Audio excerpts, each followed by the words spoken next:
नमस्कार भक्तों, आप सुन रहे हैं श्री महापुराण। ऋषि बोले, सर्वज्ञों में से सूत जी, बंधन और मोक्ष का स्वरूप क्या है, यह हमें बताइए।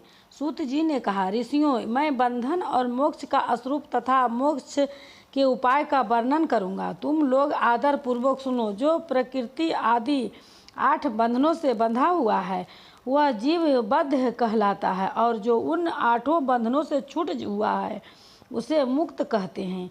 प्रकृति आदि को बस में कर लेना मोक्ष कहलाता है। बंधन आयुक्त और मोक्ष स्वतः सिद्ध है। बद्ध जीव जब बंधनों से मुक्त हो जाता है तब उसे मुक्त जीव कहते हैं। प्राकृतिक बुद्धि, महत्व, त्रिगुणात्मक अहंकार और 5 तंत्राएं, इन्हें ज्ञानी पुरुष प्राकृत्य धष्ट मानते हैं। प्रकृति आदि 8 तत्वों के समूह से देह की उत्पत्ति हुई है। देह से कर्म उत्पन्न होता है और फिर कर्म से नूतन देह की उत्पत्ति होती है। इस प्रकार बारंबार जन्म कर्म होते रहते हैं।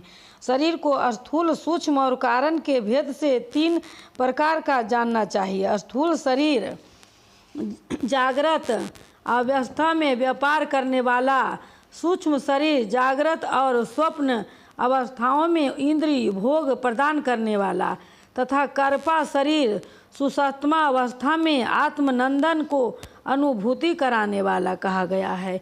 जीव को उसके प्रारब्ध कर्मानुसार सुख दुख प्राप्त होते हैं। वह अपने पुण्य कर्मों के फल स्वरूप सुख और पाप कर्मों के फल स्वरूप दुख का उपभोग करता है।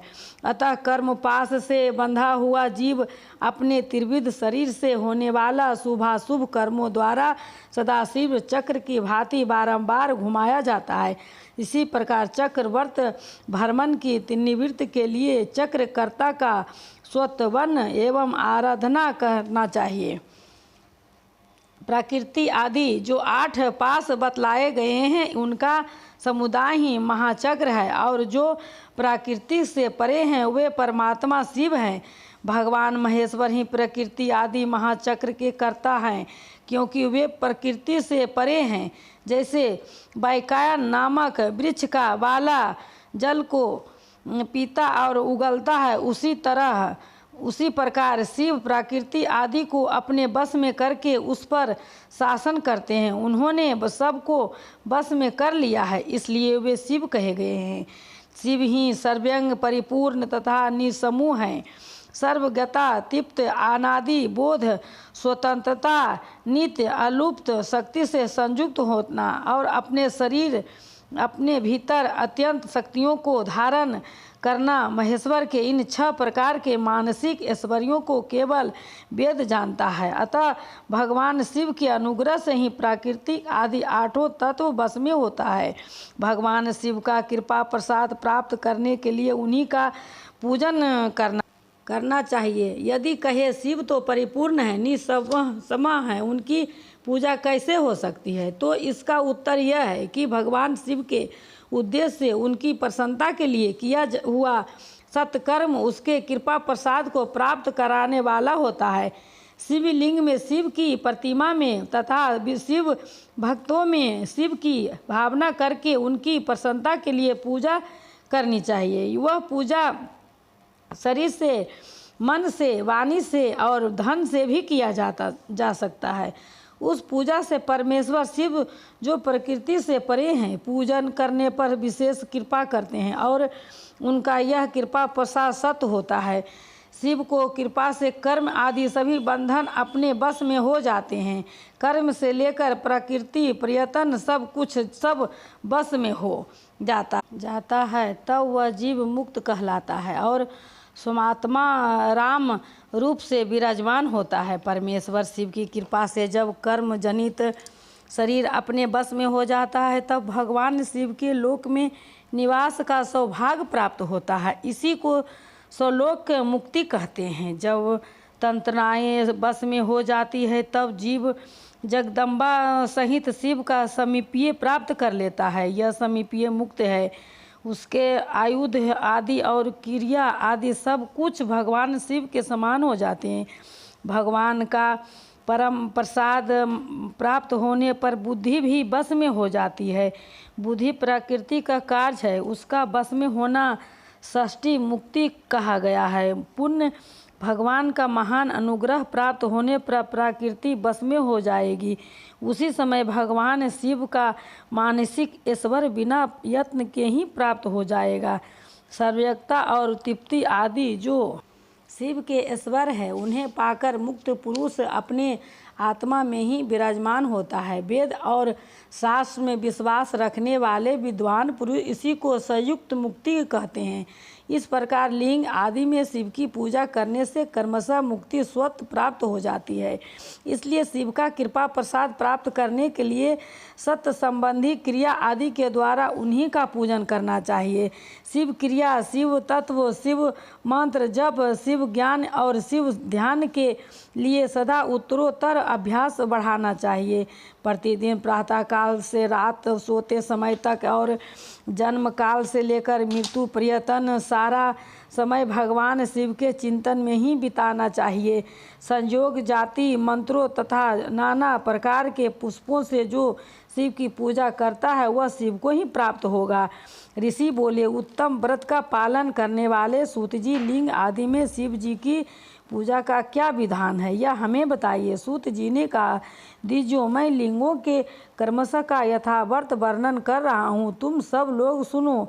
वह प्रणव ही समस्त अभीष्ट वस्तुओं को देने वाला प्रथम लिंग है। उसे सूक्ष्म प्रण स्वरूप समझो। सूक्ष्म लिंग निष्कल होता है और स्थूल लिंग सकल। पंचाक्षर मंत्र को ही स्थूल लिंग कहते हैं। इस दोनों प्रकार के लिंगों का पूजन तब कहलाता है। वे दोनों ही लिंग साक्षात मोक्ष देने वाला है। पौरुष लिंग और प्रकृति लिंग के रूप में बहुत से लिंग है, उन्हें भगवान शिव ही विस्तार पूर्वक बता सकते हैं, दूसरा कोई नहीं जानता। पृथ्वी के विकारभूत जो लिंग ज्ञाता उनको मैं तुम्हें बता रहा हूँ। उनमें स्वभूम लिंग प्रथम है, दूसरा